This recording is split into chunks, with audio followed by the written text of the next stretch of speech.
Si vous êtes français, vous allez avoir affaire face à vous à des histoires typiquement belgo-belges.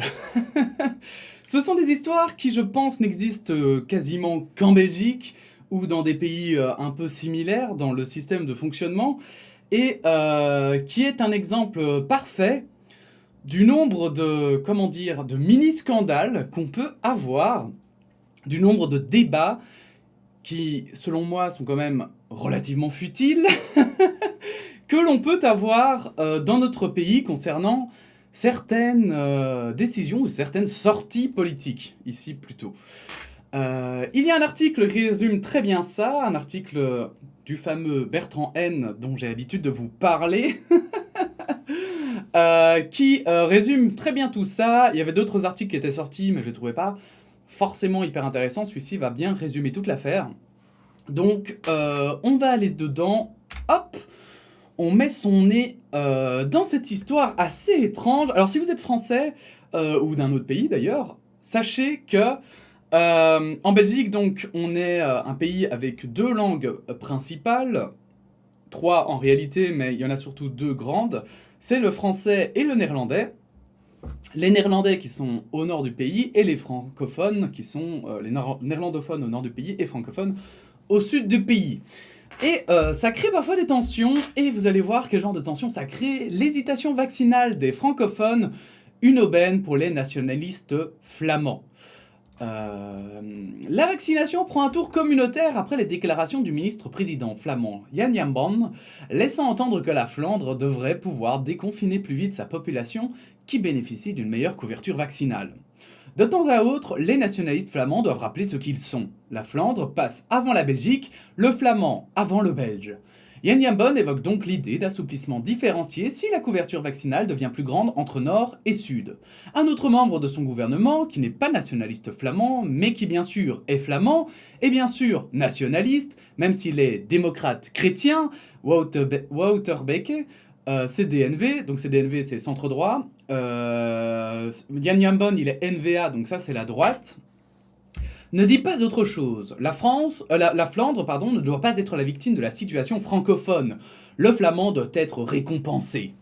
Alors voilà, c'est un peu comme si en France, finalement, les Bretons, tout à coup, disaient « Bon bah merde, on a une meilleure couverture vaccinale que dans le reste de la France, donc nous, on a le droit d'être déconfinés avant la France, quoi. » Voilà.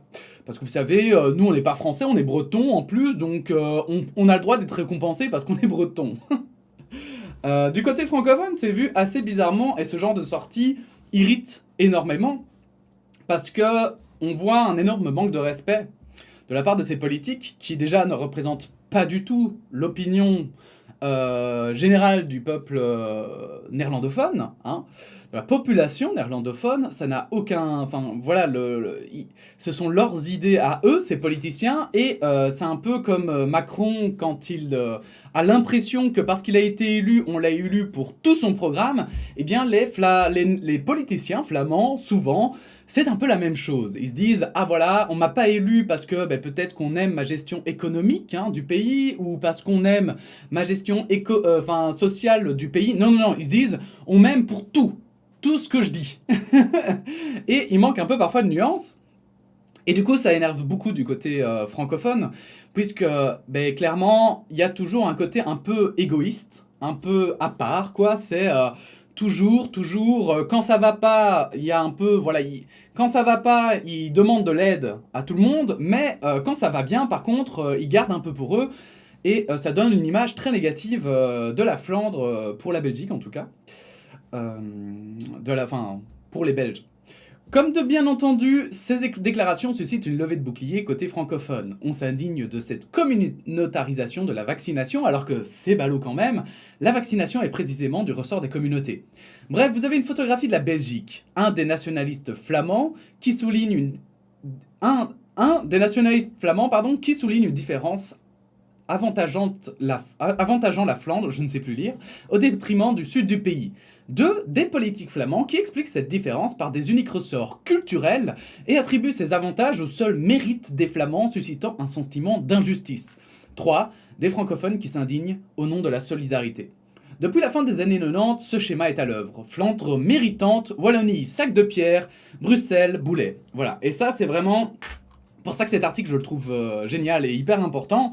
C'est que quand moi j'avais vu cette histoire, clairement je me suis dit exactement la même chose, c'est que c'est toujours, c'est les mêmes politiciens qui disent toujours les mêmes conneries. Voilà, parce que ce sont des conneries, hein, et je suis pas... C'est pas parce que je suis francophone que je le dis, il y a plein de néerlandophones qui le disent aussi.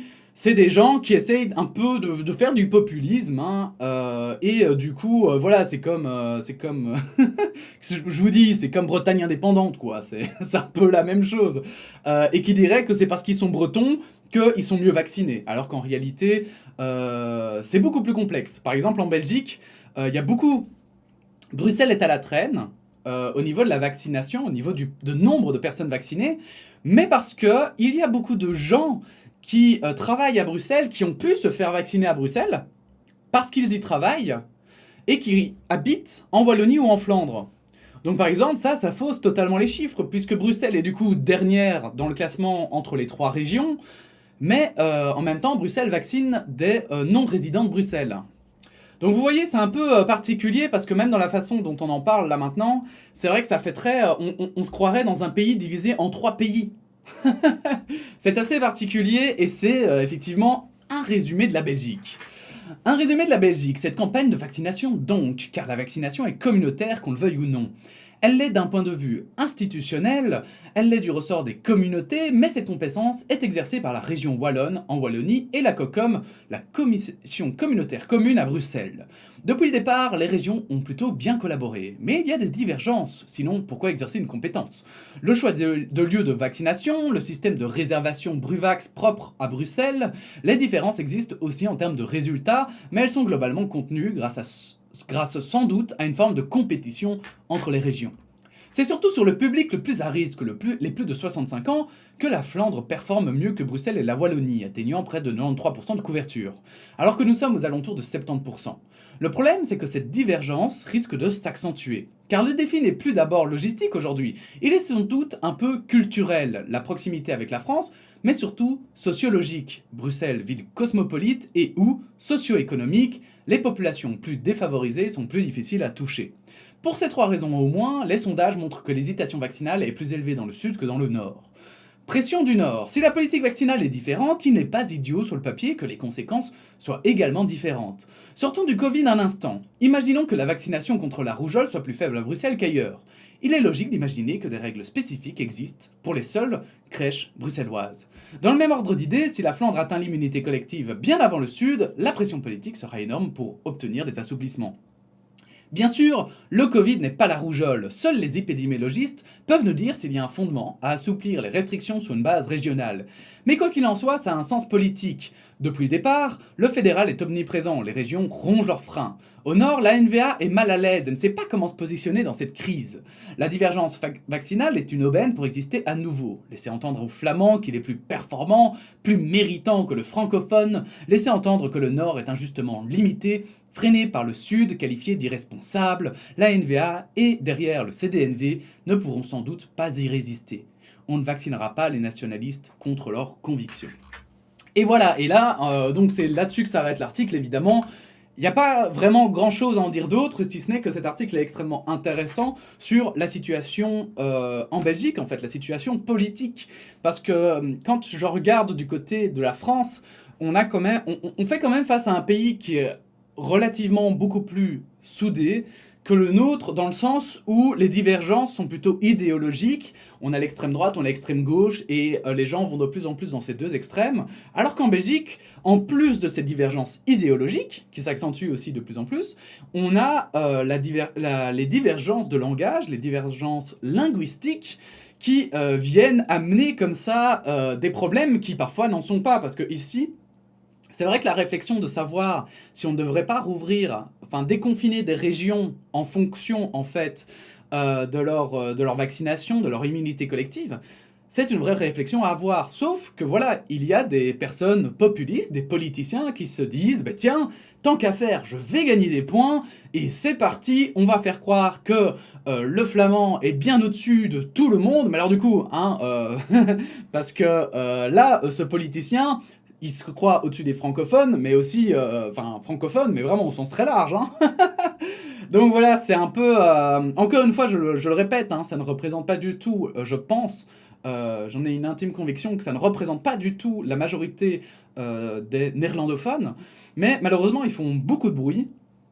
Ils font beaucoup trop de bruit par rapport à leurs réflexions qui sont parfois un peu stupides à côté de la plaque. C'était important un petit peu de parler de tout ça. Parce que je me dis qu'il y en a beaucoup parmi vous qui soit ne suivez pas les petites querelles hein, qu'il y a politiquement en Belgique. C'est une source de réflexion, ma foi, très intéressante, je trouve. Voilà, n'hésitez pas à donner votre opinion en commentaire, n'hésitez pas à liker la vidéo, à la partager évidemment si elle vous a semblé intéressante, et puis sinon, on se dit à bientôt pour de nouvelles actus. Voilà, merci, la bise.